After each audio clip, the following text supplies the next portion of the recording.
नांदेडच्या लोहा तालुक्यात एक संतापजनक घटना घडली आहे। दिवाळीच्या सुट्टीत आपल्या गावी आलेल्या एका आर्मी जवानाला आणि त्यांच्या कुटुंबाला जुन्या भांडणाच्या कारणावरून 8 जणांनी मिळून जब्बर मारहाण केली। या मारहाणीत गंभीर जखमी झालेले जवान गोविंद पवार यास उपचारासाठी नांदेड येथील एका खासगी रुग्णालयात आयसीयू मध्ये दाखल करण्यात आले असून त्यांची प्रकृती चिंताजनक असल्याचे वृत्त आहे।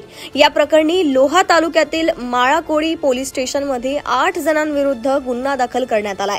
मारहाण करणाऱ्याला तातडीने अटक करावी अशी मागणी पीडित कुटुंबांनी केली आहे। काय नाही सर, एका भावाला आमच्या एक वर्षापूर्वी मारलं होतं आणि गावातील त्या लोकांनी आम्हाला दबाव टाकत होते की ती केस वापस घ्या, परत घ्या ती केस। मग त्यानंतर त्या लोकांनी आमच्या घरी आले आणि घरी येऊन आम्हाला धमक्या देत होते। त्याच्यानंतर त्या एका माणसाने वापस गेलं आणि सगळ्या माणसांना बोलवून आणले। आमच्या आईवडिलांना सगळ्याला आम्हाला मारहाण केली। त्यानंतर आम्हाला विचारत होते की आमचे एक दुसरे भाऊ होते फौजी आर्मीमध्ये गोविंद पवार, त्यांच्याबद्दल आम्हाला विचारत होते की तो कुठं आहे काय नाही। मग त्या लोकांनी आम्हाला घरी येऊन मारहाण केली। मग आम्ही भावाला फोन केलं तर भाऊ लोह्यावरून घरी येत होते, तर रस्त्यामध्ये अडून त्याला रॉडने वगैरे डोक्यामध्ये मारून तर त्यांना ते मारहाण जास्त केली।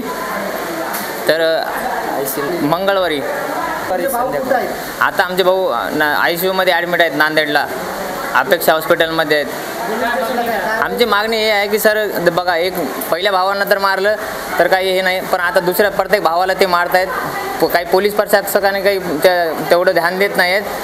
पोलीस प्रशासकांना एकच विनंती आहे की काहीतरी त्या ज्या लोकांनी मारलेलं आहे त्या लोकांना काहीतरी त्याच्यावर कठोर कारवाई केली पाहिजे। 8-10 लोकांनी मारले नाही सर, आणखीन अटक वगैरे काहीच नाही, त्यांना अटक करावं हीच आमची मागणी आहे।